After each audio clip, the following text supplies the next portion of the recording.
Hello. Throughout the years, American English has encountered staunch resistance from die-hard upholders of so-called proper English. In short, the argument from my British compatriots seems to be that the United States is somehow corrupting the language, with the BBC even going as far as to publish this. The truth is, however, that the entire English-speaking world, my home nation included, has been resisting and then ultimately accepting American-derived words for centuries. As a long-overdue supplement to the first Distant Words video on this very subject, here are 5 more surprisingly common words America gave to the English language, including the first word spoken in this video.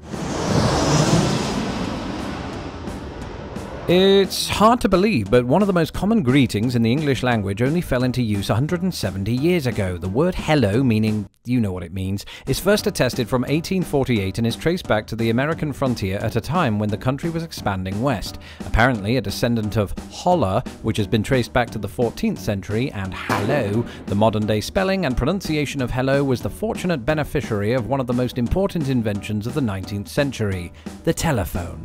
Despite inventor and AT&T founder Alexander Graham Bell's insistence that ahoy be the preferred greeting, hello eventually emerged the victor. In his 1926 Dictionary of Modern English, English lexicographer Henry Watson Fowler had this to say: "Hello, formerly an Americanism, is now nearly as common as hello in Britain, and the Englishman cannot be expected to give up the right to say hello if he likes it better than his native hello." And as revelatory as that is, telephones were not the only thing growing in the late 1800s. They may have been popularized by rock and roll's most revered monarch, but the concept of side-only facial hair was all the rage in the century before Elvis Presley hit the big time. The style in question was heavily influenced by this US Army general, who frankly took the whole thing a bit too far. But sometime in 1880, the word sideburns entered the English language as a flipped alteration of its previous name, Burnsides, the singular of which I forgot to mention was the last name of this US Army general, known in full as General Ambrose Everett Burnside. The word was coined in his honor, eventually opening the door to not only sideburns, but the English slang term siddies. And speaking of doors,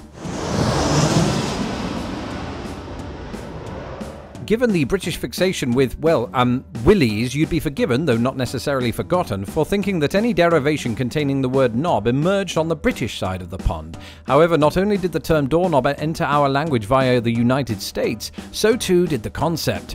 Prior to 1878, all manner of devices were used to ensure the closure of doors, including latches or leather straps, kinky, but none were particularly effective for people that didn't care to lock them. Osborne Dorsey, an African-American inventor, changed all that, submitting his patent for not only the doorknob, but the doorstop. Owing perhaps to his race and the time in which he lived, Mr. Dorsey has become something of a forgotten inventor. Indeed, there exists neither an Osborne Dorsey Wikipedia page nor any significant online information beyond his name, race, and approximate age, an oversight that Distant Words is working to rectify. Either way, I get the feeling we'll one day see this obscure trivia featured on the British niche knowledge game show QI, much like our next entrant. That's right, when we're not making references to the word knob, us Brits spend the other half of our day watching panel shows, a stereotype I'm quite happy to propagate. But given a television schedule that includes not only QI, but Have I Got News For You, Would I Lie To You, Mock the Week, and approximately 4 million others, I'd bank my house if I had one on PANELIST being a British derivation. Well, apparently, and I hope you're sitting down for this, America also tried its hand at show business. In 1950, during the post-war television boom, the word panelist, in the sense of a team-oriented game show contestant, fell into use in the United States. It remains unclear if this was in relation to a particular show, with some of the likely contenders being What's My Line, Strike It Rich, and Can You Top This? My personal answer to that last question, by the way, is yes. Yes, I can. Back in the 1830s, there existed a fad in Boston and New York in which well-known phrases were abbreviated with misspellings. No-go became KG, Nuff said became NC, and no use became KY, not to be confused with that other thing. It is now generally accepted by scholars that the word OK was born out of that very fad and remains to this day its only survivor, having stood for all correct. American etymologist Alan Walker Reed, who popularized this theory in the mid-1960s, said, "Many of the abbreviated expressions were exaggerated misspellings, a stock in trade of the humorists of the day."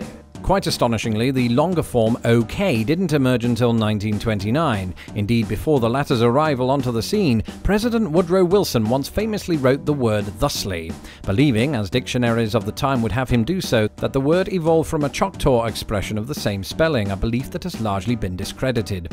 OK's survival might not have been so assured had it not been for another former president, Martin Van Buren, who inadvertently popularized the expression in his 1840 re-election campaign. You see, Van Buren's campaign team, looking for a snappy alternative to their candidate's Dutch name, slapped an abbreviation of his nickname, Old Kinderhook, in reference to his hometown of Kinderhook, New York, onto campaign literature. Despite his eventual defeat to William Henry Harrison, the word OK took on a life of its own and is among the most used words in modern English.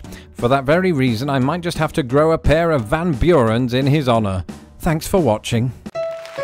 Thank you for watching this episode of Distant Words. Don't forget to hit my stupid little face to subscribe, and please share this video with the world. Hit me up on Twitter, Instagram and Facebook, and if you'd like to support this channel, please do so at patreon.com/lostinthepond.